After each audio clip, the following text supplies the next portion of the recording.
Olá, vamos revisar brevemente um conceito que provavelmente você já viu em Computação 1, mas é interessante que a gente faça uma pequena passagem por isso, só para ter certeza que todo mundo está na mesma página e que a gente tem uma base mais ou menos comum para poder usar para o resto do semestre.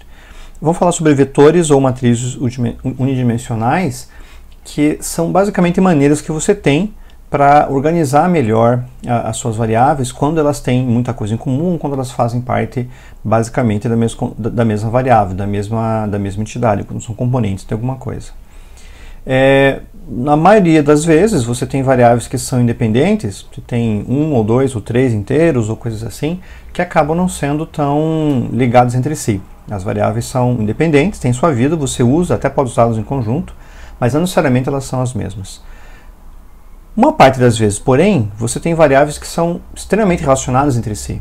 Então você tem uma sequência de notas de uma certa disciplina. São todas variáveis do mesmo tipo e se relacionam entre si porque são notas de uma disciplina. São variáveis do tipo double, por exemplo, que são parecidas. Você tem uma sequência de pesos ou sequência de leituras de um certo sensor num certo dia. Então todas essas variáveis são relativas entre si e seria muito difícil que você ficasse criando um nome para cada uma das variáveis. Seria pouco prático, a bem da verdade, e mesmo que você assim o fizesse, essas variáveis não seriam relacionadas entre si. Você ia estar escondendo, você esconderia a relação que elas têm, que é uma relação mais forte, uma relação mais coesa.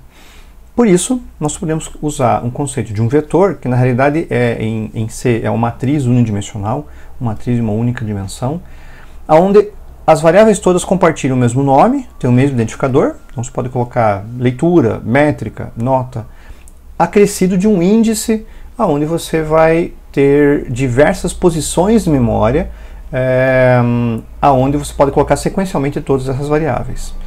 Além disso, isso pode ser interessante porque boa parte das vezes o compilador solicita para o sistema para alocar a memória de forma contígua.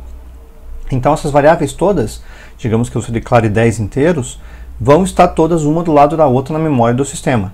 Isso vai fazer com que você consiga ter uma leitura mais rápida, uma otimização um pouco mais rápida, até porque, como a leitura de memória também é feita em termos de página, é provável que o seu programa já tenha acesso a pelo menos uma parte substancial, ou uma parte inicial do seu vetor logo de cara. Essas variáveis são todas distinguidas por um índice. Esse índice começa em 0, em quase todas as linguagens, eu só não vou dizer em todas as linguagens, porque sempre há uma exceção para contrabalançar, mas em geral todas as linguagens usam vetores ou matrizes com um índice começando em 0. Então aqui nós temos um vetor que tem 10 posições, ele começa na posição 0 e vai até a posição 9. É importante lembrar que a primeira posição não é o 1, é o 0. E eles todos têm o mesmo tipo. Então se eu declarou como inteiro, são 10 inteiros, um do lado do outro na memória, contiguamente na memória, chamados pelo mesmo nome, mas você acrescenta um número a ele. Então vai ser, se for, por exemplo, o nome leitura, vai ser leitura, índice 0, leitura, índice 1, leitura, índice 2 e assim por diante. A gente pode ver aqui nessa figura que é mais ou menos o que eu coloquei antes. Se você tem 10 elementos, você tem de 0 a 9, e através dos índices você busca cada um dos elementos, seja de forma sequencial ou seja de forma randômica. Você pode buscar o elemento 3, depois o 5, não há nenhuma obrigação em você respeitar a ordem do que o vetor está fazendo. E para a declaração, nós vamos usar o tipo, além do nome da variável, que vai ser o mesmo para todos os índices, né? Mas temos que usar o tipo e o tamanho que o vetor vai ter. Então, além do nome, nós temos o tamanho aqui, são 10 posições, e o tipo. Ou seja, nós vamos ter um vetor com 10 inteiros das posições 0 até 9, que é basicamente o tamanho menos 1. É importante lembrar que C não tem verificação para tamanho nem de matriz nem de vetor. Então ele não valida isso. Isso quer dizer que você pode gravar, se você tem um vetor com 10 inteiros, você pode tentar gravar o elemento 15º. Você pode tentar ler o elemento 20º, ou assim por diante. E por que isso existe? C é uma linguagem defeituosa por causa disso? Não, absolutamente não. Acontece que em algumas linguagens você precisa ter tanto a flexibilidade quanto o desempenho, e em qualquer linguagem, se você for ficar fazendo as validações do que você possui, você inevitavelmente vai gastar algum tempo com isso. Então, cada vez que você vai tentar acessar um elemento de uma variável, uma parte das linguagens, como Java, por exemplo, e outras, verifica se por acaso você está gravando dentro dos limites que você possui. É gasto um tempo com isso, não chega a ser um tempo considerável, mas é gasto um certo tempo. Em C, você preferiu retirar essa responsabilidade do compilador e passar isso para o programador, para que então o programa tenha completa liberdade, o máximo desempenho possível. Claro, acrescentando que isso pode ser um problema para o programador. Na maioria absoluta dos sistemas operacionais, isso não vai causar um problema para outros programas. Em sistemas operacionais mais antigos, eventualmente isso podia causar um problema. Se por acaso a gente estiver falando de um módulo do kernel do sistema, isso ainda pode ser um problema. Mas para programas de usuário que rodam em cima do sistema operacional, isso raramente vai ser um problema, porque em Linux, Mac, Windows, um programa não pode acessar a memória de um outro, salvo que exista um bug no sistema operacional ou algo do gênero. Mas você pode acessar a memória do seu próprio programa, porque o programa pode acessar a memória dele mesmo, e eventualmente você pode ou ler algum nicho de memória ou gravar em cima de uma posição de memória que estava ocupada por alguma outra informação, e daí seus dados vão estar inconsistentes. Então é de responsabilidade do programador saber qual é o tamanho dos vetores e regrar isso daqui. Com isso você tem o máximo desempenho possível, mas o programador tem que ser mais cuidadoso. De novo, não é um defeito a linguagem C. C foi criado para ser flexível e o mais rápido possível.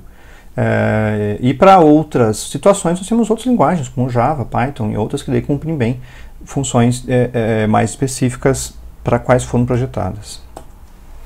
Aqui tem um exemplo onde tem uma leitura de 10 inteiros. Nós fazemos um contador aqui que vai rodar até 10 com esse for, e daí usamos o scanf para ler um vetor de 10 inteiros. Ficou péssima essa linha aqui, né? Mais fácil fazer com o dedo. Um vetor de 10 inteiros. E depois disso nós usamos um outro for para mostrar esses vetores todos, mostrar todos os valores do vetor. Testem o programa se for, quando for o caso, para que vocês possam brincar um pouco com isso, alterem os valores, pode ser interessante. Um uso interessante de vetores dentro de C nós trabalhamos com strings. Strings são cadeias de caracteres e muitas linguagens têm um tipo específico chamado string. O C++ tem isso, a classe string, mas em C, ANSI você não tem. Nós usamos então vetores de char para fazer isso. Na verdade é um vetor de char um pouco especial, porque ela vai ter um terminador específico que é o chamado terminador nulo. Então tem um /0 no final de todo string, que é para mostrar que sim, acabou. Você vai lendo até aquele ponto, quando chega aquele ponto, acabou. Tem outros modos de formatar uma string, tem o padrão CString, quando você coloca o tamanho no começo, mas isso é mais utilizado quando quem toma conta da formatação da string é o próprio compilador. No caso do CANSI, por precaução, é importante pensar que você tem o /0 no final. A gente tem constantes em string também. A constante string vai ser usada quando você tem um conjunto de caracteres com um início e fim de aspas duplas, e daí você não colocou ali dentro o /0, mas quem coloca é o compilador. E por uma string, uma declaração de uma string como essa daqui, que é uma string chamada x, que é um array de 5 chars, eu tenho 4 caracteres, porque a posição final tem que ser do /0. Se você não colocar o /0, pode ser que alguns leitores de fluxo não entendam que a string acabou e continuem lendo as próximas posições de memória até ou eventualmente achar um /0 ou até encher os buffers e acabar gerando um erro no programa. Como as strings são muito utilizadas, é natural imaginar que você vai ter sequências de caracteres colocados dentro dos programas. É muito provável que você tenha, provável não, é muito cômodo, é interessante que as bibliotecas C forneçam um conjunto de funções prontas para você. E esse conjunto de funções estão na biblioteca string.h. Então você tem esse header para ser lido, e tem várias funções que são interessantes, como o getS, que lê uma string do teclado, você também tem que aí colocar o stdio no programa. O strcopy, que vai copiar uma string em outra, o strcat, que é concatena, que conecta os strings, soma dos strings. O strlen, que é de length, que verifica o tamanho da string. Você possivelmente talvez não saiba quais sejam os tamanhos que tem ali dentro, porque apesar de você poder declarar uma string com tamanho muito grande, ela acaba no /0. Você declara uma string grande e pede para que o usuário preencha ela. Talvez o tamanho seja menor do que o declarado. E o strcmp compara dos strings para saber se são iguais. É 0 se são iguais, negativo se uma é maior que a outra, positivo se a primeira é maior que a segunda, sempre de forma léxica, alfabética, digamos assim. E funções como o getF tem um problema em relação ao fim de string. Ele não controla exatamente o tamanho, pode aceitar uma string maior do que foi declarado na variável na qual ele vai colocar. O scanf tem o mesmo problema. Então a gente tem uma função mais recente, que é o mais recente, mas é bastante antiga já, que é o fgetS, onde você passa, além da variável para a qual você quer armazenar a string, o tamanho pelo qual você quer colocar e qual é a fonte dela. No caso, o standard input, stdin, vai ser, em geral, o console e teclado, abre um prompt na console e você escreve a string que você quer. Tem um exemplo aqui, onde tem o scanf buscando a string, o fgetS buscando a string, e mostrando depois, comparando os tamanhos que elas têm. É interessante que vocês executem esse código aqui, copiem, compilem e rodem, para vocês compararem o que acontece quando você tenta colocar uma string maior que o necessário no fgetS, uma string maior que o necessário no scanf, e verifiquem o que acontece, comparem o efeito dos dois.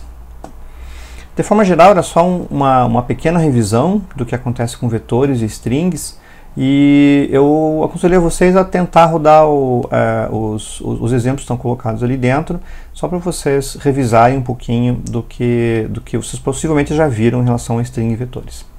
Obrigado, até mais.